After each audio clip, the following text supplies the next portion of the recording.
ویسے تو رمضان المبارک کی ہر گھڑی جو ہے وہ بڑی فضیلت والی ہے، لیکن رمضان کے آخری عشرے میں آنے والی ایک رات جو ہے جس کو لیلۃ القدر کہا جاتا ہے، اس کی فضیلت کا اندازہ ہم اس بات سے لگا سکتے ہیں کہ اللہ پاک نے اس رات کی فضیلت اتنی بیان کی کہ قرآن کی پوری ایک سورت کا نام جو ہے وہ سورہ قدر رکھ دیا۔ دوستان محترم، اس رات کی فضیلت کا اندازہ ہم اس بات سے لگا سکتے ہیں، قدر کا معنی ہوتا ہے مرتبے والا ہونا، منزلت والا ہونا۔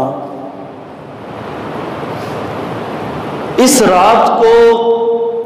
قدر والی رات اس لیے کہا گیا کہ اس رات قدر والی کتاب قرآن قدر والے رب کی طرف سے، قدر والے نبی کی طرف اور قدر والی امت کے لیے نازل کیا گیا۔ حضرت عبداللہ ابن عباس رضی اللہ تعالی عنہ فرماتے ہیں کہ قدر کا ایک معنی ہوتا ہے تنگی، کسی چیز میں تنگی آ جانا، یہ بھی قدر کا ایک معنی ہے۔ اس معنی کی مناسبت سے لیلۃ القدر کا مطلب یہ ہوا کہ زمین باوجود اپنی وسعت کے، زمین باوجود اپنی کشادگی اور کشائش کے، باوجود اس کے کہ زمین بڑی وسعت والی ہے، بڑی کشادہ ہے، لیکن اس رات اللہ کے اتنے زیادہ فرشتے زمین پر نازل ہوتے ہیں کہ زمین بھی تنگ ہو جاتی ہے۔ اس لیے اللہ پاک نے اس رات کو شب قدر یعنی قدر والی رات قرار دیا ہے۔ اس کے پس منظر میں اگر ہم جائیں تو ایک روایت یہ ہے کہ نبی کریم صلی اللہ تعالی علیہ وسلم کے سامنے بنی اسرائیل کے ایک شخص کا ذکر کیا گیا اور حضور سے عرض کی گئی کہ یا رسول اللہ،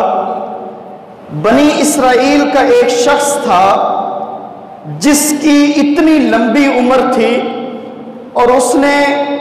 1000 سال تک، 1000 مہینے تک اس بندے نے اللہ کی راہ میں جہاد کیا۔ 1000 مہینہ، یہ تقریباً کوئی 83 سال اور 4 مہینے بنتے ہیں۔ 1000 مہینہ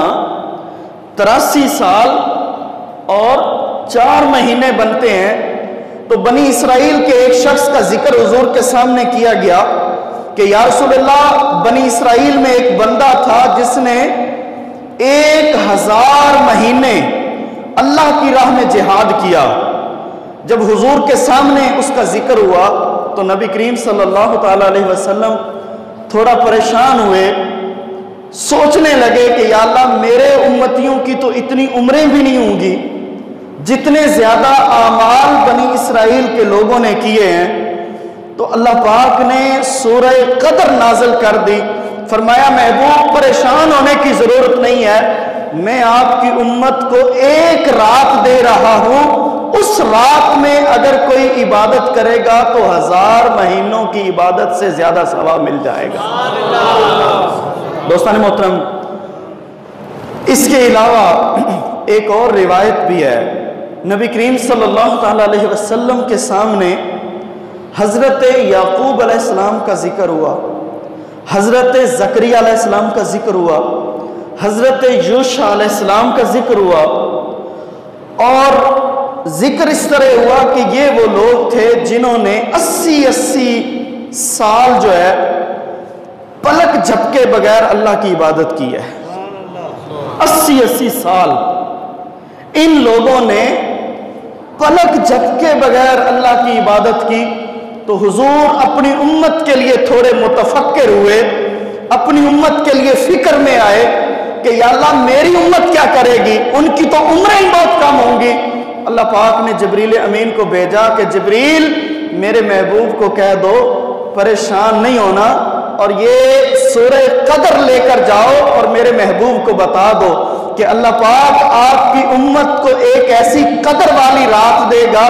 جس ایک رات کی عبادت 83 سال اور 4 مہینے کی عبادت سے بھی زیادہ ہوگی۔ تو دوستان محترم، یہ لیلۃ القدر ہے جو آ رہی ہے۔ ہم نے اس لیلۃ القدر کو حاصل کرنے کے لیے نبی کریم صلی اللہ تعالیٰ علیہ وسلم کے طریقوں پر چلتے ہوئے، نبی کریم صلی اللہ تعالیٰ علیہ وسلم بھی رمضان کے آخری عشرے میں طاق راتوں کو حضور ساری رات جو ہے وہ اللہ کی عبادت کیا کرتے تھے۔ تو ہم بھی انشاءاللہ اس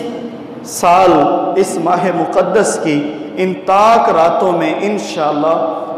یہ قدر والی رات جو ہے اس کی فضیلتیں حاصل کرنے کی کوشش کریں گے۔